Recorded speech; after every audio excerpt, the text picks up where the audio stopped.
Here, I'm about to be super pessimistic, so let's get ready. Let's move on. Let's move on to the Indianapolis Colts, because holy cow, they are falling apart. I had so much hope for that offense. Didn't we talk about this at the beginning of the season, how well we thought that the Indianapolis Colts were going to play? Man, this team is just not – Anthony Richardson is just – oh, my gosh. It's a tough look right now. No, this team, isn't even, I still think they're super talented on both sides of the ball, defense and offense. I mean, they have guys. Let's remove Anthony Richardson and the younger guys who are unproven from the equation. You still have Jonathan Taylor, Michael Pittman Jr., Josh Downs, I would say, has pretty well proven himself. You've got Ryan Kelly before he got hurt, was a pretty good center. You have decent Quentin Nelson, of course. You can't forget about him. Then on defense, you have Kenny Moore, Zaire Franklin, who's currently leading the NFL in sacks. Grover Stewart is good. I mean, you have guys on both sides of the ball, but this team is just not inspired. They don't want to win football games. And DeForest Buckner, he's on defense, another big name, and he apparently it's being rumored, and people are kind of just drawing based on other comments Buckner has made publicly, that Buckner was one of the players who said this, that the morale is just, there's no direction with the team. The veterans are concerned with who, where this team is even going, what's going on. There's laziness at practice. It's just a complete mess. Apparently some of the players, when Anthony Richardson was originally benched, had told him he wasn't living up to the standard. And, you've got to be better. And even Sam Ellinger was rumored to have gotten in there, according to The Athletic. Ellinger. Yeah, Sam Ellinger's going in there. I haven't heard that name in the news in a very long time. But then they went from Joe Flacco back to Anthony Richardson. And it was oh, well, okay, the guy you brought in to replace the guy wasn't the guy. So now you're going back with the other guy. But this guy's they didn't see him as a leader. And I guess DeForest Buckner had said at some point, according to a different report, these are all stuff that has come out this week, that DeForest Buckner signed his extension with the Colts because he believed in Anthony Richardson. And now he's dude, what the heck are you doing? We get it, you hurt. Everyone hurts. It's football. And if you have a legitimate injury, that's one thing. And I have no idea. He claimed his back spasms were so bad he was crawling around his house. And you know what? If that's true, okay. But it kind of sounded like some of the players didn't really believe him, and that's a problem. Shane Steichen, I have no idea what he is doing. I don't think he knows what he's doing. Did you happen to catch any of his press conference? I haven't, no. He gets asked about actually it was Pat McAfee. So Pat McAfee went on a rant about the Indianapolis Colts. Well, as you know, as he would, because he's not getting his season tickets again. He says he's just not supporting the team. Which, I mean, for Pat McAfee to come out against the Indianapolis Colts like this is big, and he just went on a rant. And one of the things he said in this long rant, it's on Twitter. He talks about it on his show, obviously, because he had to as well. So you can go check that out. But he said players aren't even showing up to practice on time. And so a reporter asked about that, and Shane Steichen said, well, you can't really expect everyone to show up on time all the time. Or something to that tone. Yes, so you can. You're getting paid millions. You're getting paid millions of dollars to do a job. The least you can do is show up on time. And I understand. Stuff happens. Blow a tire on your way to work, got to change it on the side of it. It's stuff happens. But if it's happening every day and you're you know what would happen if I showed up to work every day late? I would get fired. You would get in trouble. And the rest of my coworkers would be like, hey, why is he allowed to show up to work late? I'm going to start showing up to work late. And then it just kills the whole morale of the team. And it seems like that's kind of what happened. So the Colts defense hasn't been good in the first place. I thought Gus Bradley needed to go. their defensive coordinator to begin with, because he seems he's in over his head. And there was an argument that you clean house, except for Shane Steichen. But honestly, at this point, I'm kind of cleaning house with Shane Steichen too. Chris Ballard has not done well for the Colts. He's been the GM since Andrew Luck was with the Indianapolis Colts. Oh, wow. He left, I believe, the Kansas City Chiefs was the last team he was at, I think, in 2017. So Patrick Mahomes' rookie year, to become the GM for the Indianapolis Colts. Think about how many quarterbacks the Indianapolis Colts have gone through in Patrick Mahomes' NFL career. Probably a lot. Just got Luck. Jacoby Brissett. Oh, I forgot about Jacoby. Phillip Rivers. Matt Ryan. Sam Ellinger was technically one of them. Carson Wentz. Sam Ellinger was kind of on there. And now you're on Anthony Richardson.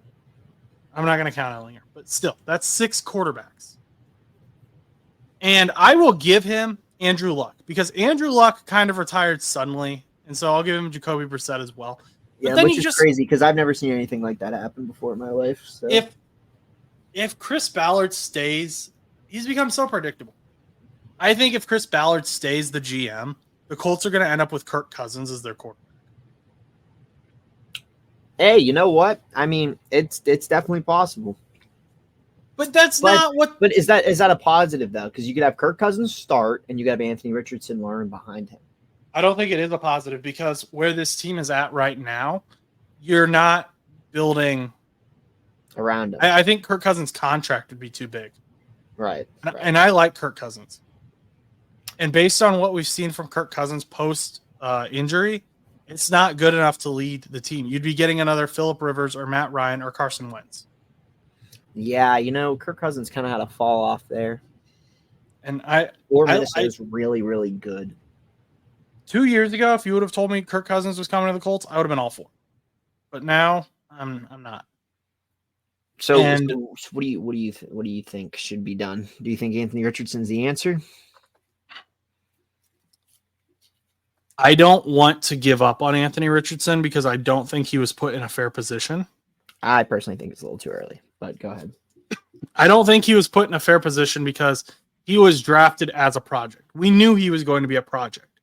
However, I think there needs to be a decision made where the next head coach comes in and says, look, Anthony, you are the starter right now. You need to start acting like it. You cannot be taking yourself out of games because you're tired in key moments. Everyone else is tired. Yeah. You do not have that right. And that needs to be a day one conversation. Because I do like Anthony Richardson, like, as an athlete. And he seems like a nice enough guy. But it just he has made so many weird, like, questionable decisions. And Shane Steichen seems to be allowing it too. So that's part of the issue. And you're going to lose. I'd imagine guys are getting annoyed. I mean, Michael Pittman Jr., he just signed an extension, and his stats look nothing like we expected them to. Yeah. I mean, he has 736 yards. That's it. Solid, but I mean, he could do better. He could do so much better. No, he definitely can. I don't think they're utilizing him correctly. I don't think they are either. And I think you have to get a new GM first and foremost, new GM. Ownership cleans house. Pretty much everything. Everything's gone. GM and DC are definitely gone. For sure. No questions. The coordinator, gone. Head coach, gone. Just clean house. Pull Madden. Start trading away players. Get draft picks and reset. And honestly, that's pretty draft. But I don't know. You might agree with that. Honestly, if if the morale on the team is that broken, which it appears it might be pretty close to, that might be what you have to do. I mean, it might take a while for the Colts to rebuild again, considering they just got out of a kind of a rebuild. Then they had promise, and now they're rebuilding again. It would kind of suck, but hey, you know what? There's light at the end of the tunnel if you can get a lot of top picks. So that's what Houston did, and also, I mean, Carolina's kind of showing up now. All of a sudden, they're looking like a legit contender next year. Yeah, I mean, their morale is just shot as a team. It seems like there's a lot of talented guys there too. So that's my answer. I'm cleaning house. I would. I don't think you're that far off, to be honest. Yeah, I just don't see the positives. I mean, if they're like he comes in late often, or like somebody's coming in late, they're like, yeah, not everyone can make it on time. You got to show discipline. Teams got to show some discipline. Mm-hmm. They don't have discipline, for one. And then second of all, morale's down. So there's a lot going on in the locker room. Get rid of the problems, get rid of the issues, or get rid of the people that are disgruntled. Trade them away, let them go, and clean house is just my suggestion. Or at least clean house to the point where, unless you feel like you can invest in certain coordinators or coaches or something, keep them on, but give them the hot seat treatment. Be like, okay, well, this is your last season to prove to me that you can do something. Or that even though this team is being gutted slightly and you traded away X, Y, and Z players, yes, this team is gutted, but if you can show me that this team at least has some sign of life, then I'll keep you on. And I mean, that might be harsh because you might be like, well, yeah, you trade away Jonathan Taylor. Like, why would you do that? Like, you just signed, blah, blah, blah. But like, if you trade him away, you get like I don't know, we'll say like a third round pick, second round pick. You might get even, I don't know what his trade value would be, but let's say you get a second round pick for him. It's like, okay, yeah, we get a second round pick for him. And now we have to run with whoever the heck the backup is for the Colts, which you might know that guy, but whoever the backup is for the Colts for the running back position. And you have to try to figure out if you can win or not. And it's tough, but if he can win, he can rally his guys, and it shows that he's a pretty okay coach. But if you can't, well, you might want to let him go. I think one question you need to, and I don't know that the Colts signed a single, other than like Joe Flacco. I don't think the Colts signed a single notable free agent. They mostly spent all their money inside their team, re-signing people. So it was like, I don't know that they've even really shown the fans that they're like trying to make a move and improve the team. And that's part of the issue. So definitely Chris Ballard, I think, needs to go. He's had his opportunity. Gus Bradley hasn't really shown me too much either as the defense. I don't think that defense is good. They don't tackle. I mean, and I'd say the same thing about the Bengals defense. I've said the same thing about the Bengals defense. They can't tackle. They look very similar, have similar issues. But that's where I am on the Indianapolis Colts. Colts fans, let me know what you think below. I do root for the Colts too when they're not playing the Bengals, or them winning isn't going to negatively affect the Bengals. So I don't enjoy watching them lose. I do want them to do well. But yeah, let me know what you think down below.